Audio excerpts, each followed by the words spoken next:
Hello VC, Plastic Eric here, Plastic Soundwave Cult, here for another late edition of Connection.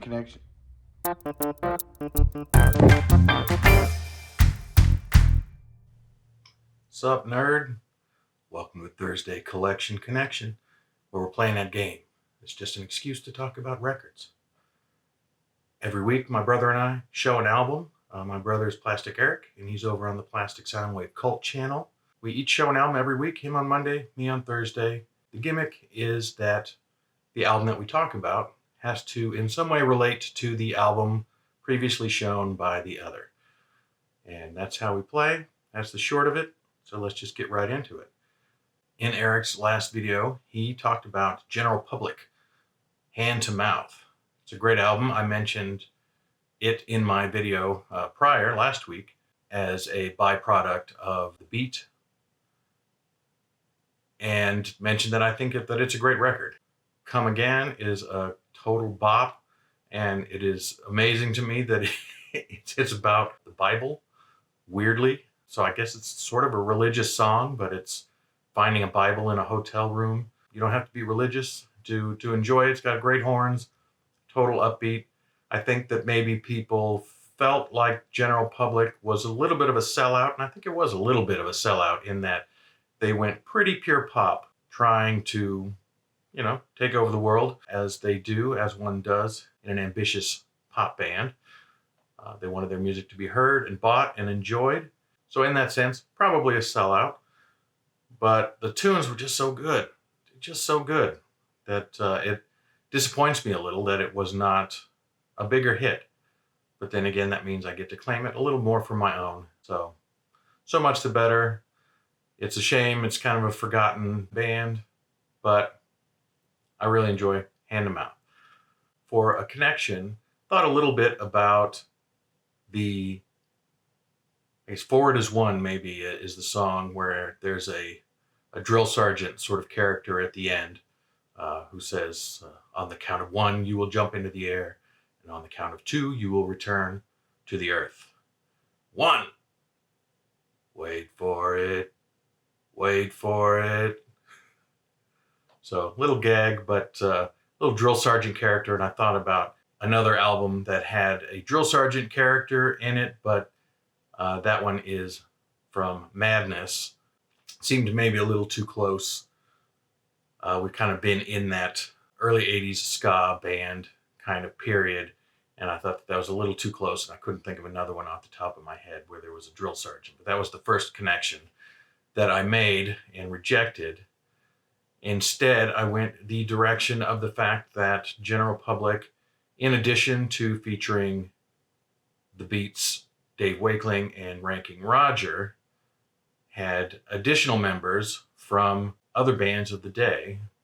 It had ex-members of Dexy's Midnight Runners and The Specials, and even Mick Jones from The Clash was initially involved, and he's got some guitar on the first album that they did, All the Rage, but he backed back out again. So he was there for some of the recording, but never ended up being an official member of the band. So in that sense, it was kind of a supergroup. It wasn't necessarily touted as a supergroup. I don't think supergroup was so much in the lexicon at the time.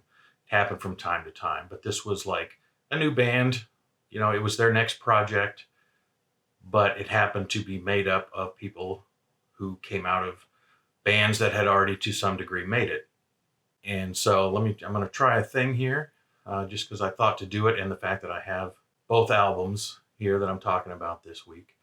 I'll give us a visual break from looking at my rather upsetting mug while I talk. And I will say that the connection, the incidental supergroup that I came up with to connect to General Public, is from Canada, and the band is the New Pornographers. And their 2010 album I selected, my favorite of their albums, Together. So the elephant in the room is that the name, the New Pornographers, is tough to say. You feel like you got to get flagged just for mentioning the name of the band. Then I remembered that hardly anybody watches my videos anyway, so what the hell. But my take on it has always been that kind of a tongue-in-cheek joke, like it is power pop that is just so hook laden and putting it all out there that it is downright salacious. It leaves nothing to the imagination. Power pop that just puts it all out there. That's how I have always interpreted the band name, the New Pornographers, but they are made up. It was the brainchild of Carl Newman, AC Newman, he sometimes goes by. He just sort of invited a bunch of his musician friends to take part in this project back in 2001. I'm sure it took place earlier than 2001, but their first album came out in 2001, Mass Romantic.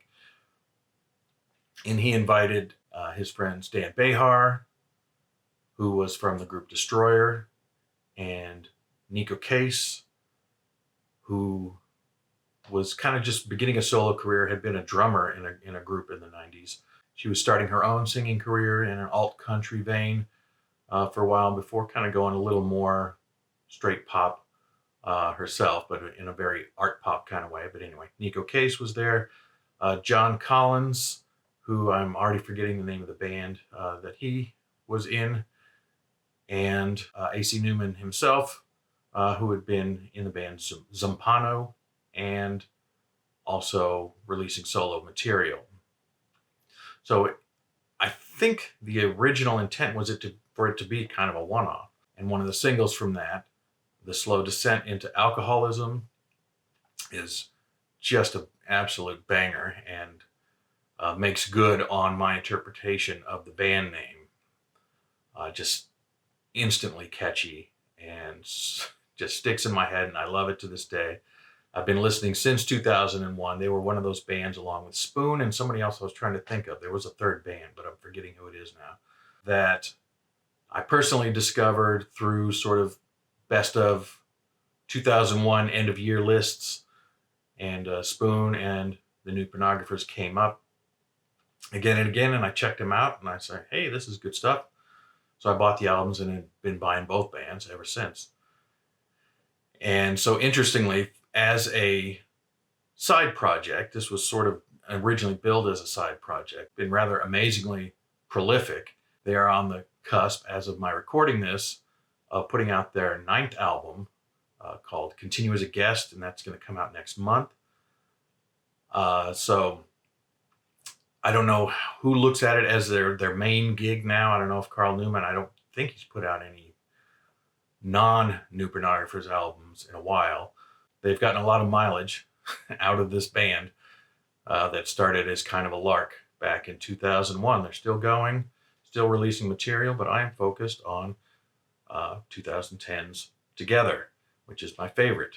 Taking me a while to get here, it feels like, but yeah, I feel like this is a great, as much as they started out with those just kind of giant killer hooks, and the fact that both Carl Newman and Dan Behar, who were the primary songwriters, Dan Behar, I think for the most part, would sing the songs that he wrote, and Carl Newman would sing some of the songs he wrote and then write some songs for Nico Case, and later, by the time of this album, Catherine Calder was also delivering lyrics, or singing lyrics, I should say. And I think that is in part because Nico Case, when they would go out on the road to promote the album, she would do kind of an initial run of shows and then retreat back and do her own thing. And they needed somebody to handle all those female vocals for the remainder of the tour. And so I think that's how Catherine Calder maybe initially got on board, but she gets some of her songs. She gets to sing some songs now too. So there's a big mix of different vocalists on the album, but it really feels like it came together here. It starts off with some great both moves and crash years, kind of jump out of your speakers. They feel very unrefined in the best way. So early on in the 2000s, I likened them to kind of the best house band that you could possibly imagine. They don't polish the hell out of their music. And so it's got a little bit of that ragged edge to it, which is nice. And Nico Case is all over this album in particular. And I love her vocals. She's the primary. I don't have any Destroyer or Zampano.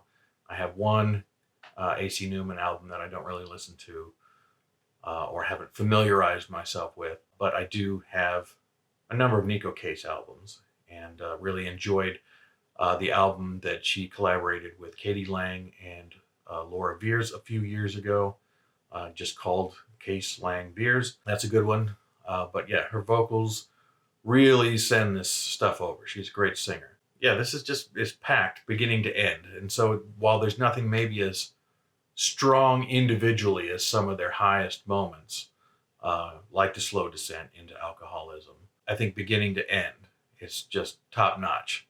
Maybe takes a few listens. It's funny because it's less immediate. I think I was starting to get into that, but drove myself into a different train of thought there.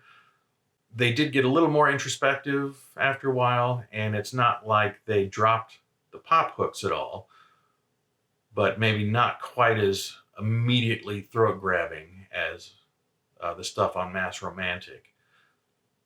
And yet, after 2 or 3 listens, it's like just really good stuff. And Up in the Dark is right up there for me as one of my top 5 New Pornographers tracks. Pretty much everything here. What am I thinking? Silver, Jenny Dollar is a Dan Behar song. And Daughters of Sorrow, I forget who does what. Their lyrics are very impressionistic. And they may kind of be about something, but I know that Newman especially has said that he is more interested in the sound of the words, the mouthfeel, to throw out a gross term from foodies, the mouthfeel of them. It's just the language, kind of a love of language. And if he's singing about anything in particular, it's a little bit tough to suss out what that is. And so it's a little bit tough to separate songs from each other and remember just from hearing a title how that song goes, other than perhaps the chorus if the title is a prominent phrase in the chorus. Yeah, Valkyrie and the Roller Disco I like, something a little more low key. Sweet Talk, but top to bottom, this is a top-notch album. I love it, and it is even more packed with stars. The first album, Mass Romantic, had 5 members listed. They're up to 8 listed members on this record, and have additional music from Annie Clark, who performs under the name St. Vincent, and eventually I'm going to find a reason to talk about St. Vincent. I have basically all of her records, and Zach Condon from Beirut plays trumpet on one of the tracks on this album. So it's still feeding into that supergroup vibe by bringing successful people to come in and contribute. And anyway, that's probably enough at this point. It's a great power pop album. It's a great power pop band. This is my favorite. My wife's favorite is the album that followed this, called Brill Bruisers. I will say that the last couple, I'm not sure if they're good or bad. They did not grab my attention kind of in the same way. And there's an opportunity there for me to listen to their last couple, which are Whiteout Conditions and In the Morse Code of Brake Lights, I believe is what the most recent one is called. They just haven't gotten the airtime for me to really familiarize myself with them. I know that Dan Behar sort of left. I don't know if he left permanently or if they just weren't able to schedule. I know at the time, Carl Newman said that they just weren't able to schedule in while they were ready to make the album, but I don't think he's appeared since, so I don't know if he's out or not. But in any case, it rolls on. Nico Case is on every album. Carl Newman's on every album. The bassist, whose name's John something, whose name's John Collins maybe, he's on every album. But yeah, it's great collective that kind of turned into a real band and rolls on to this day for 20 plus years. And so it's a winner. I enjoy it. You might enjoy it too if you give it a listen. There's a whole treat for you to discover of great power pop music, if that's your bag. So I will throw the new pornographers together from 2010 over to Eric, and you can look for his response on the Plastic Soundwave Cult on Monday. And that's all I got. So I will say thank you for watching, and bye-bye.